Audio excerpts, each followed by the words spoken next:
Ya estamos por acá nuevamente, mil disculpas. Así pasa, ¿no? Lo que pasa es que a veces en esta, aquí estamos, déjeme verla, hacer el test speed.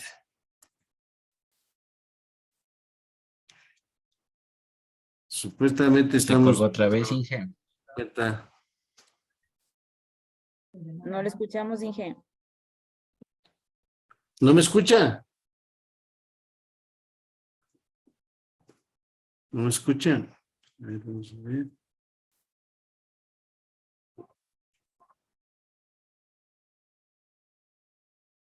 Vamos a ver si se está yendo la conexión. Ahí veo. Bueno, ¿ahí me escuchan? Sí, Sí, ahora. perfecto. Bueno, he tenido que cambiar mi proveedor a mi sistema de respaldo. Entonces, les pido disculpas por esa cuestión, pero eh, a veces sucede. Vamos a proceder a cerrar algunas cosas que tenemos por acá también, para darle mayor capacidad a la máquina. Mm.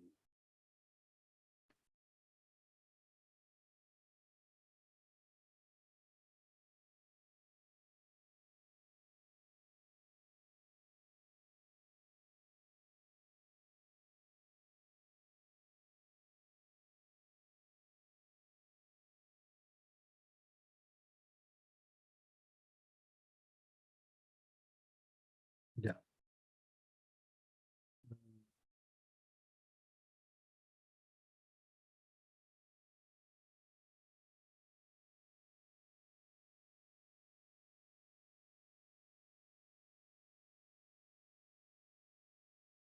Bien, entonces vamos a retomar el tema que estábamos viendo.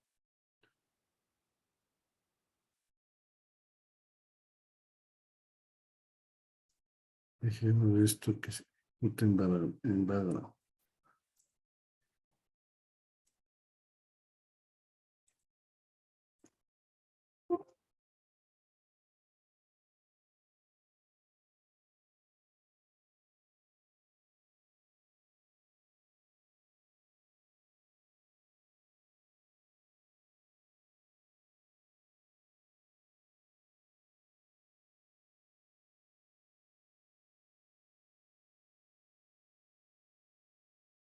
Bien, entonces vamos a compartir la pantalla que nos estamos compartiendo. Ya estamos. Entonces, eh, generalmente para nosotros dar tratamiento a la información, podríamos adoptar al texto, quiero decir, podríamos adoptar minería de texto. Es decir, ¿qué es la minería de texto? Es encontrarle sentido a una serie de documentos y analizar sus patrones. Por ejemplo, si usted quisiera agregar, analizar, perdón, los discursos del señor Barack Obama con respecto al sistema de seguro social en los Estados Unidos, entonces puede tomar los discursos que tenía él y ver que lo que él quería es hacer un sistema de seguridad social un poco más democrático, más accesible. También podríamos revisar los discursos patrioteros del señor, ¿cómo se llama? Fidel Castro y su, eh, su ideología. Podemos analizar eh, los discursos del señor Guillermo Lasso con respecto a un problema u otro. Entonces, Ahora, lo que hacemos en el modelado prescriptivo es analizar variables internas y externas y algunas restricciones, ¿sí? Para obtener recomendaciones sobre uno o más cursos de acción que se podrían tomar. Por ejemplo, se ha vendido más en el sur que en el norte, entonces podríamos nosotros inferir que debemos hacer más publicidad donde los productos o los productos para ese sector no son accesibles. Entonces hay que ver. Esto podría incluir un uso y determinar una oferta de marketing que es más adecuada para los clientes. ¿Okay? ¿Qué técnicas utilizamos aquí? Análisis predictivo más reglas. Es decir, se desarrolla la técnica, sí, entonces con diversos patrones para obtener resultados. También una aplicación de esto son la optimización de marketing, donde la simulación de diversos elementos o de medios se realiza en tiempo real para obtener el mayor retorno de la inversión posible. Acá tenemos Jupyter Notebook, perdón, y tenemos Python. Entonces aquí tiene usted el link donde puede descargar. También podríamos nosotros utilizar una versión online. Entonces, o puede instalar Jupyter Notebook o puede irse al sitio web de Colab, ¿no? Aquí tengo un ejemplo. Está funcionando. Entonces, con Colab es muy simple, ¿no? Porque Colab se autentifica, por ejemplo, con la cuenta de la ISPE o con cualquier cuenta de Gmail. ¿Ok? Entonces, aquí hacemos un notebook y la ventaja que aquí tiene subidas algunas librerías, pero si queremos, podríamos nosotros instalar Anaconda y Jupyter Notebook con Python en nuestro computador. O sea, hay las dos alternativas. ¿Ok? Pues aquí, por ejemplo, hay un algoritmo que ya está funcionando de máquinas de soporte, de vector. ¿Sí? Entonces, fíjese que hay algunas características que ya están agregadas y que regularmente usted mismo lo va a ir desarrollando, ¿no? Pero para eso se requiere, obviamente, el Colab, que está aquí. Bueno, este es el Anaconda, pero si usted quisiera,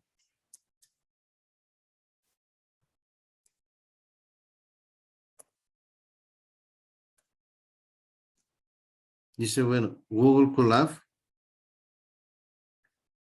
¿sí?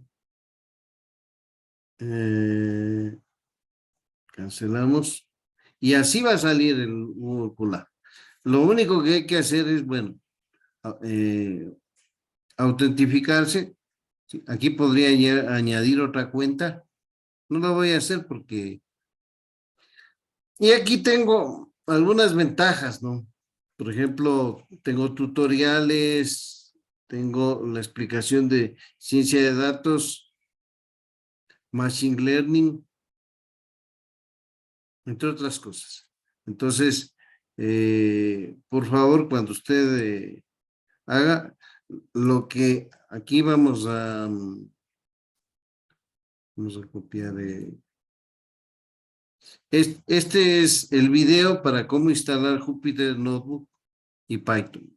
Entonces, bueno, es muy sencillo porque yo podría poner Anaconda, Python, y aquí está me direcciona automáticamente a la distribución para Windows, para Apple o para Linux. Una vez que tengo eso, pero como nosotros estamos ahorita empezando a trabajar, o sea, con R, este le puede tener instalado o lo puede instalar después. O sea, no corre prisa, ¿no? Pero como aprovechando que está aquí, entonces estamos para trabajar tanto con Python como con R. Entonces, aprovechando, les explico esa temática. Bien. En minería de datos no siempre es posible disponer de todos los datos. Entonces, hay un concepto que aparece, que es el concepto de muestra. Están recortando. Sí. Bueno, no le voy a cambiar otra vez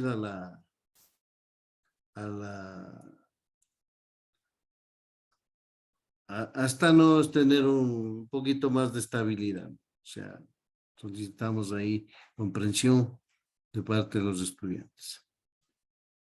Entonces, Ingeniero, una pregunta. Él nos dijo que podía ser alternativo tener el Colab o Anaconda, cualquiera de los dos, ¿no es cierto? No los dos obligatorios, sino es alternativo. Si queremos, podemos descargarnos Anaconda o si no, por tener el Colab. sí, o sea, siempre es bueno ensayar con los dos. O sea, pero, por ejemplo, para una prueba, vamos a utilizar el Colab, ¿no? Pero siempre es bueno tener instalado el Anaconda, porque esta es la presentación de Anaconda.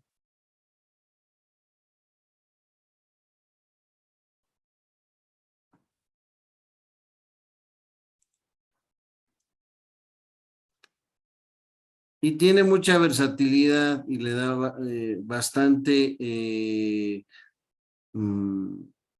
capacidad de desarrollo a la computadora. Y no, porque prácticamente la experiencia de configurar y trabajar dentro de la computadora particularmente es bueno porque además que no es tan pesado tampoco, ¿no? Entonces, fíjese que tiene mucha interacción con Jupyter Notebook, con Visual Studio Code, con Orange Data Mining y RStudio, ¿no? Entonces, al ejecutar el Jupyter Notebook, por detrás está el motor de Anaconda trabajando, ¿no? Entonces vamos a abrirle con Edge. Y ahí ya está en el localhost, en el puerto 8888, donde va a trabajar. Entonces, por ejemplo, aquí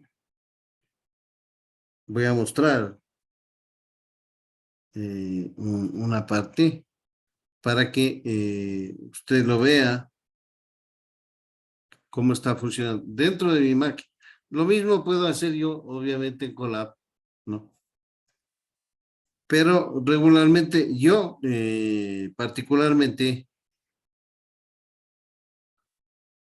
trabajo con el uno o el otro, ¿no?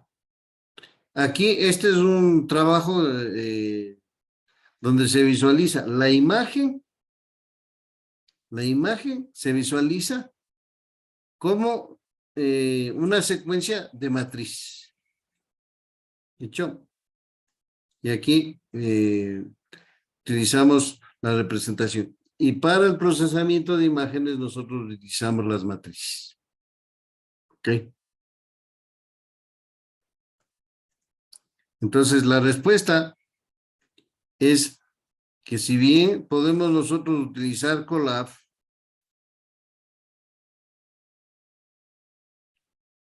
también deberíamos instalar Anaconda para probar los dos sistemas, ¿no? O sea, indistintamente, yo voy a ir trabajando en, en Jupyter Notebook y en Anaconda, y después también me voy a pasar allá. Y para que usted pruebe, puede ir viendo, correr en el uno y correr en el otro. O sea, no pasa nada, en realidad. ¿Sí? Bien. Aparte que este puede, bueno, yo ya tengo instalado el Studio, tengo Orange, pero tiene, por ejemplo, algunas versiones, y tengo también instalado Visual Studio Code. Hay algunos otros, por ejemplo, como el Watson Studio Cloud. Entonces, sí tiene una interacción distinta desde ese punto de vista de Colab. Colab solamente se limita a trabajar con Python embebido, nada más. Ok, bueno, aquí hay algunas herramientas, pero no tiene la versatilidad que tiene Anaconda en la conectividad con Visual Studio Code, Orange, entre otras cosas. ¿De hecho? Ya, perfecto. Me extendí un poquito, pero es importantísimo ese. Y está bien la pregunta, está bien la pregunta. Ok, entonces, tomamos una parte del conjunto de datos y a esto se llama espacio muestral, es decir, del universo de los estudiantes. Yo voy a estudiar, voy a analizar única y exclusivamente una parte. Ok. Ahora, la variable que asocia a cada muestra sigue lo que se llama una distribución muestral. Y esta distribución muestral nos indica la probabilidad que se tiene de representar las características de la población. Por ejemplo, la población de niños en edad escolar, por ejemplo, ¿no? Entonces tomaríamos una muestra, veríamos las características y ahí podríamos hacerles. Respecto a las técnicas de muestreo, hay dos grupos: el muestreo probabilístico y muestreo no probabilístico o subjetivo. Dentro de las técnicas de muestreo probabilístico, nosotros utilizamos el muestreo estratificado, que consiste en dividir la población de estudio en grupos homogéneos respecto de alguna de las características que se quiere medir. ¿Ok? Una vez determinados los grupos, a estos se les aplicaría, por ejemplo, una técnica de muestreo sistemático. ¿Sí? Es decir, los grupos podrían ser por sector laboral, por género, entre otras cosas. El muestreo sistemático, dado un número n de población y determinado el número de miembros que queremos tomar, por ejemplo, n minúscula, escogemos al azar un miembro de la población que va a estar representado por Q, y a partir de esto se escogen algunos miembros siguiendo el orden Q más I n sobre n, donde I varía desde 0 hasta n menos 1, siendo n, como sabemos, el número de la muestra que vamos a tomar. Entonces, matemáticamente, todo esto tiene una explicación siempre matemática. Hemos tratado de minimizar las explicaciones matemáticas no porque no se deba hacer, sino para evitar posibles conflictos, ya que estamos en una carrera virtual. Pero sin embargo, en cierto modo, sí, a veces explicamos la parte matemática de una forma somera. Muestro por estadios múltiples. En este caso se divide la población en niveles de distintos estratos. Por ejemplo, vamos a ver que tenemos 3 o 4 estratos de clasificación. Por ejemplo, cuando usted va a comprar una camisa, hay varias categorías. Si queremos realizar un estudio, la intención de voto, podríamos dividir la población en regiones, en localidades y en barrios. Es como cuando se hace la distribución y la asignación de cupos para las escuelas. Se hace por circuitos y distritos, ¿no?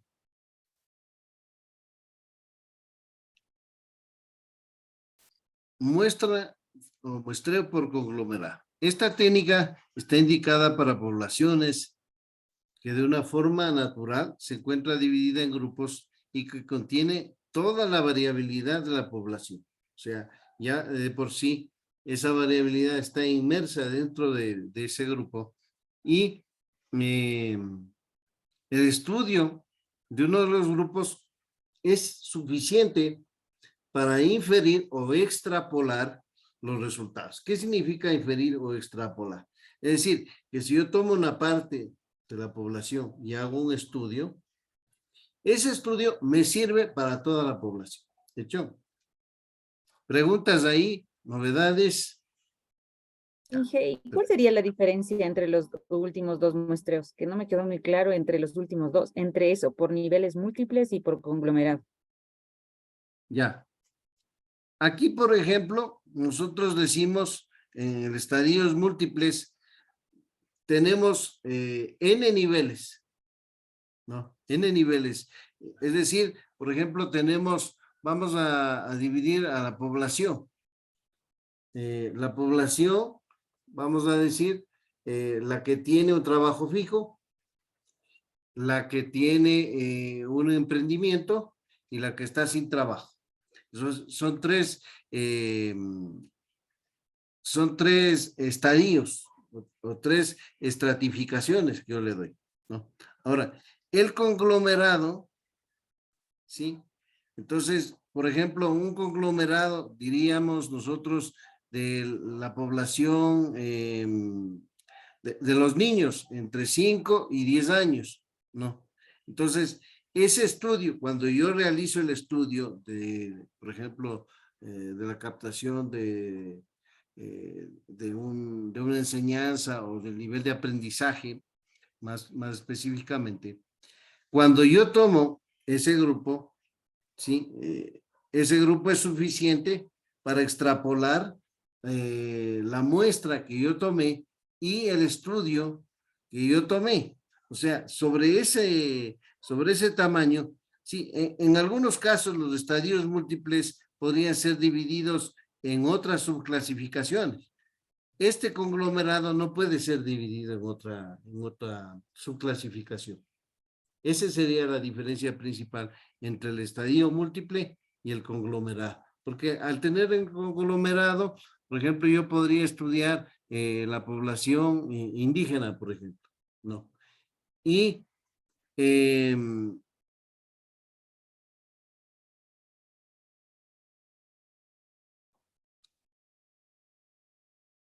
a ver qué pasó.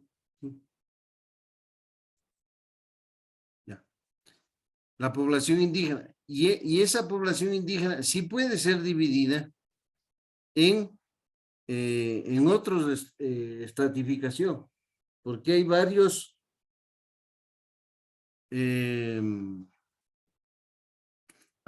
temas que o varias subclasificaciones que se generan.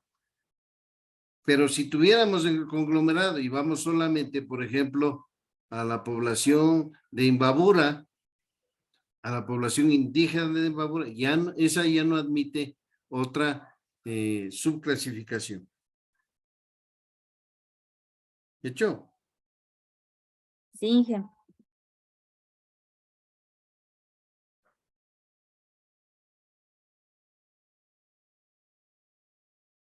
Ok, me disculpan un segundito nomás.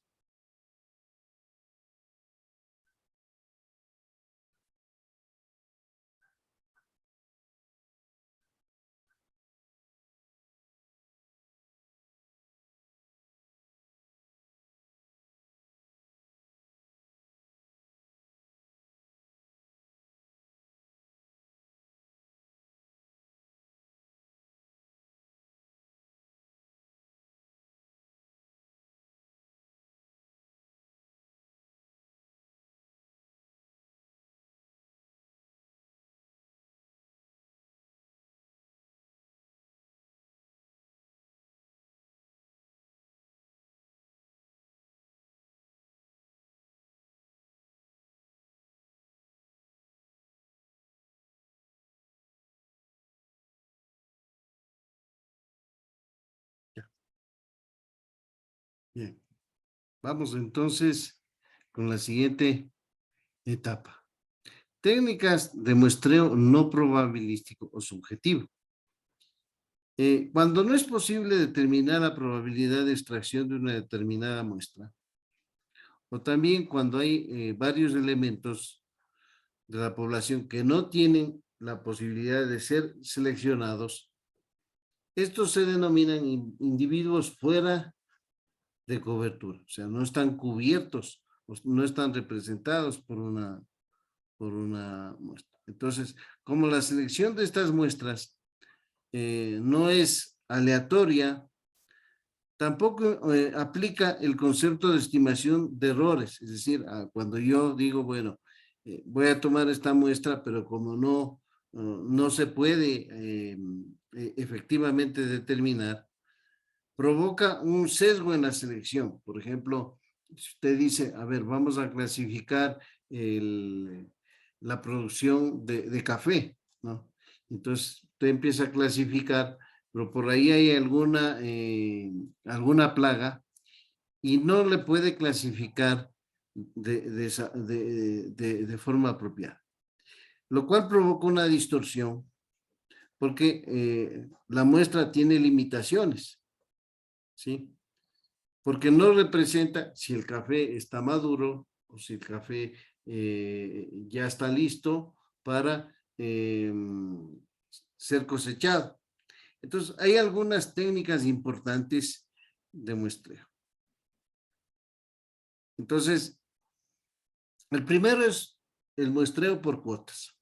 Se puede pensar en estratos, ¿no? Estrato 1, 2, 3, 4, ¿sí? Y se divide a la población en estratos definidos por alguna variable, por ejemplo, por sexo. Luego, se calcula la proporción de cada estrato respecto a la población total. Por ejemplo, sexo femenino entre 18 y 25 años con respecto a la población total. Y finalmente se multiplica la proporción por el tamaño de la muestra. Esto es habitual en sondeos de opinión. Es más o menos como trabaja las encuestadoras, ¿no? Esa es más o menos la forma como ellos trabajan. Por una cuota. Muestreo por bola de nieve. En esta técnica se selecciona inicialmente un grupo de individuos que nos ayudan a encontrar más miembros representativos de la población. Está indicada para casos de que la población se encuentre muy dispersa o incluso esté escondida. Ya sea en uno u otro caso, existen otras razones para querer realizar un muestreo sobre los datos disponibles. Entre las razones está principalmente la reducción del tamaño con el objetivo de facilitar y agilizar algunos algoritmos. Pero existen otras, por ejemplo, un balanceado de clases, una cobertura equilibrada del espacio que facilitaría la visualización. Dependiendo de estas razones, existen varios tipos de muestreo que aplican a esta a esta forma, ¿no? Por Y una ejemplo, clase, diga, sí, no, Inge, eso le iba a decir, que nos diga un ejemplo de ese muestreo de bola de nieve. sí, por ejemplo, nosotros tenemos dentro de la población, tenemos individuos que están conocidos, está a la derecha, ¿no? Individuos que están conocidos y dentro de esa muestra tomemos solamente eh, de los conocidos, los que están, los que son más cercanos, ¿sí? Y de eso tomemos individuos que no tienen correlación, por ejemplo, de la ESPE.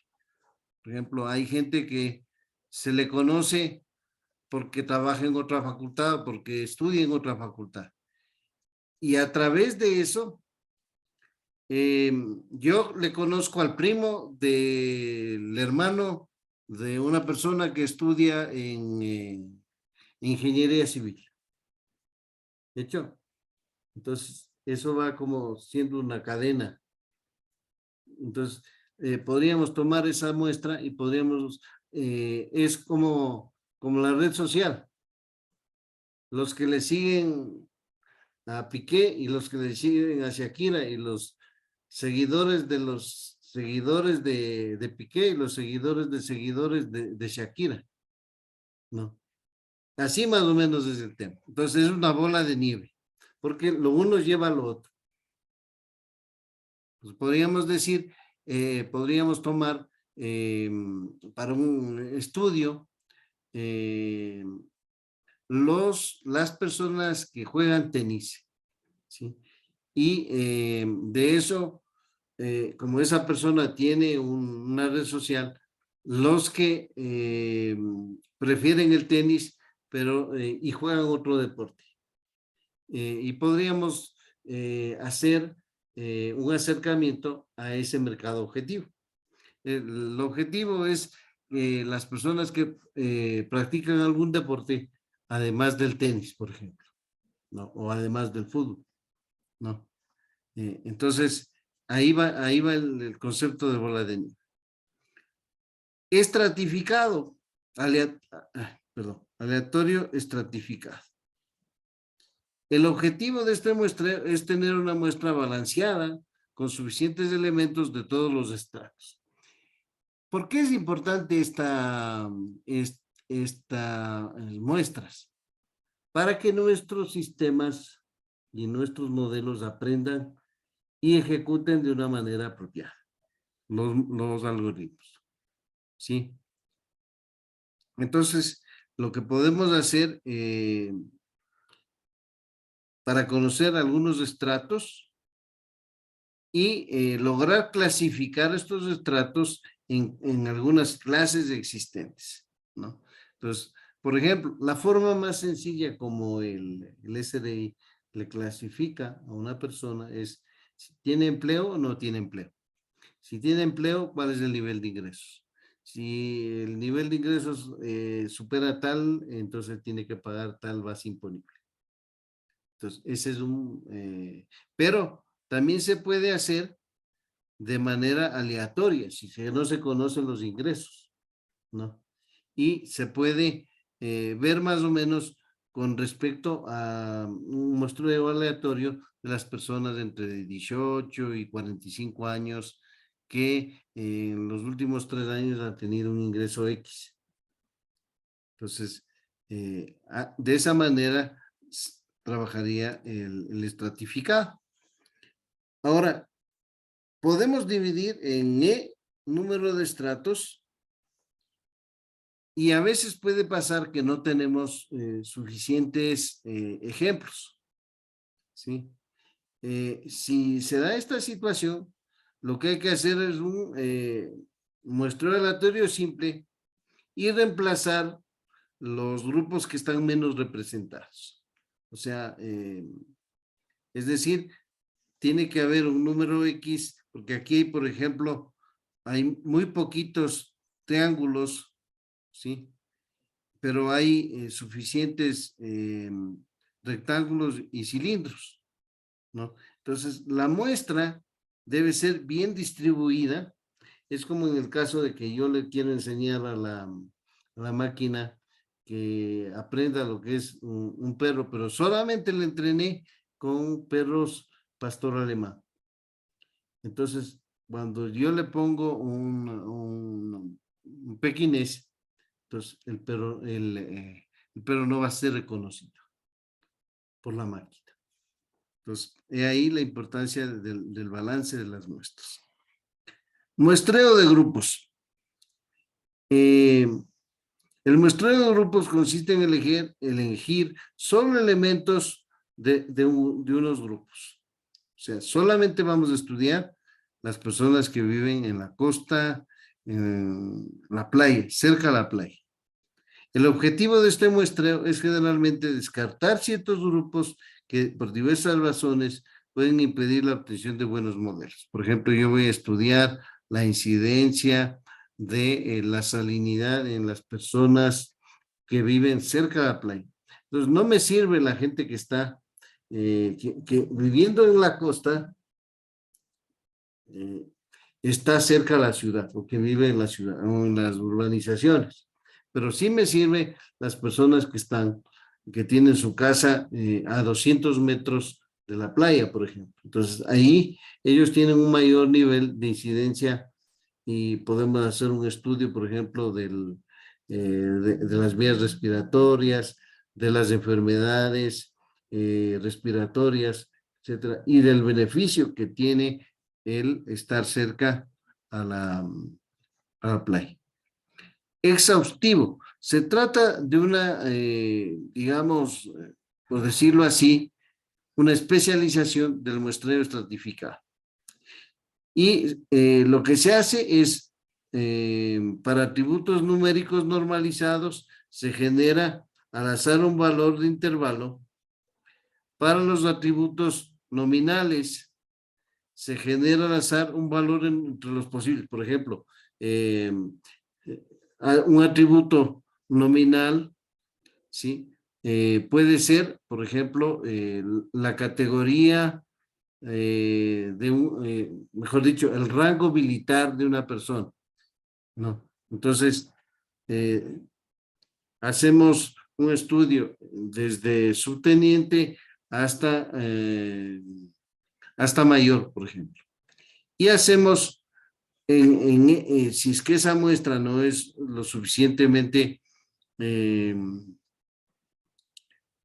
representativa, empezamos nosotros a evaluar, ¿sí? Entre un rango superior y vamos evaluando hasta que el número de ejemplares que nosotros tenemos sea lo suficientemente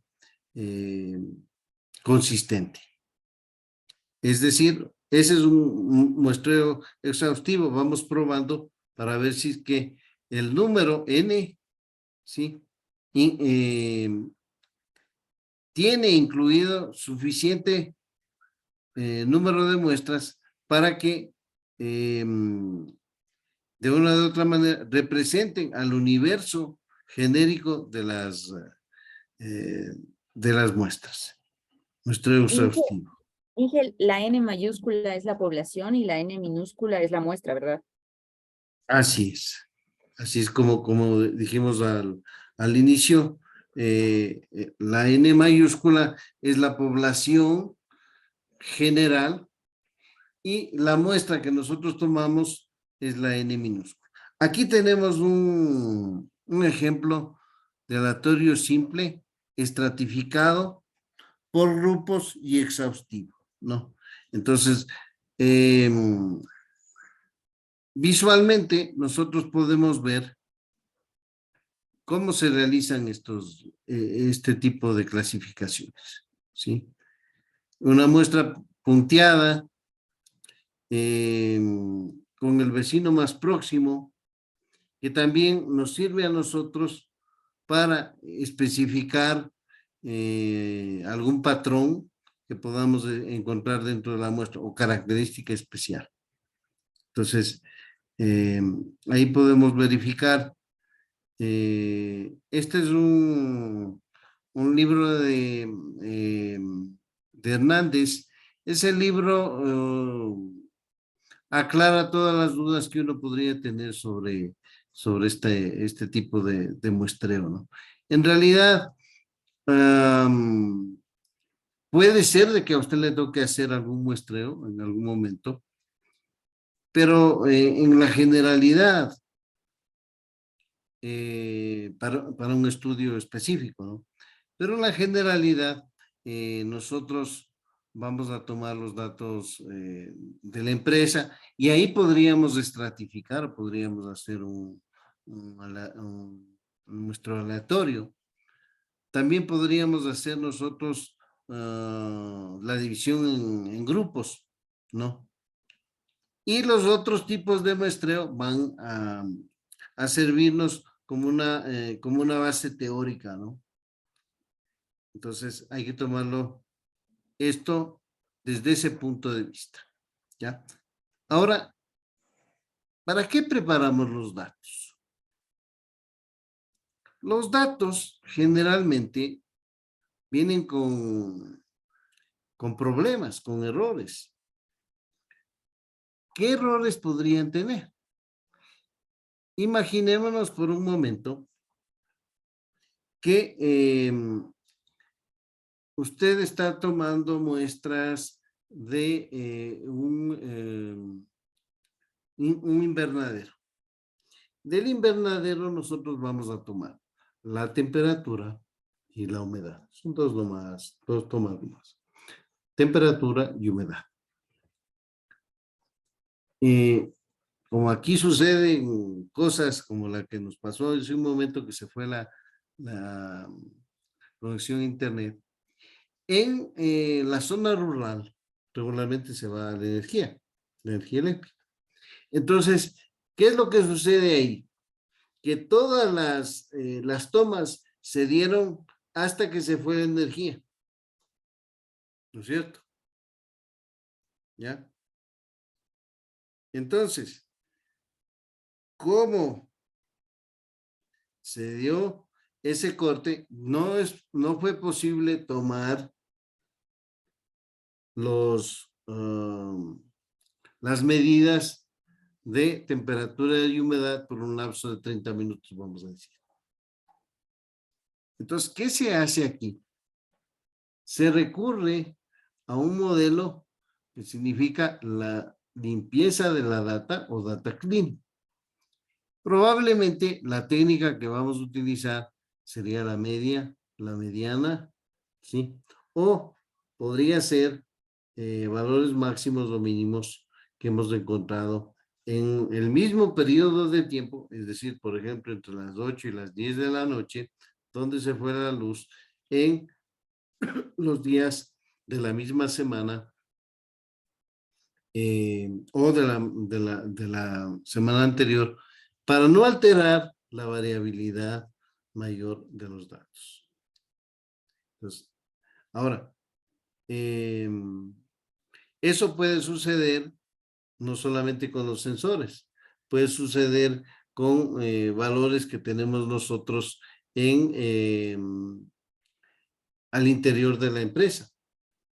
Entonces, ¿qué sucede? Dependiendo de la naturaleza de los datos que nosotros estamos manejando, viene la técnica a emplear. Máximos, mínimos, ¿sí? O promedios de datos. Entonces, dependiendo de la naturaleza de los datos. Ya conversamos con el caso del invernadero. ¿Qué pasaría si eso se refiere a una estación de medición de la contaminación ambiental? Hay que ver con la persona que maneja los sistemas de contaminación ambiental y ver qué criterio es el que se puede aplicar. Cuando los chicos hicieron una tesis de el crecimiento de los cuyes, lo que sucedía era de que, bueno, por un lado no se podía predecir porque habían varias variables, pero finalmente según un modelo, y ese modelo tenía que ser ajustado para predecir que bajo ciertas condiciones determinadas en cierta área el animalito podía crecer hasta una longitud X. Entonces, fíjese que había varias veces donde la conectividad se iba, no se podían almacenar los valores, ¿no? Entonces, ahí se tuvo que consultar con la persona que estaba experta en el crecimiento de este tipo de animal para poder hacer la limpieza de la data. ¿Ok? Entonces, eso es lo que se tiene por preparación de la data. Ahora, ¿qué tareas se tiene? Por ejemplo, la tarea de limpieza de datos que permite corregir o eliminar ruido o datos no válidos. Perdón. Tareas de normalización de datos, es decir, que facilitan la representación de los datos en un mismo intervalo o rango. Tareas de discretización, entendidas como procesos de conversión de variables continuas a variables que me permitan clasificar. Por ejemplo, nosotros necesitamos un valor o una clasificación de las rosas.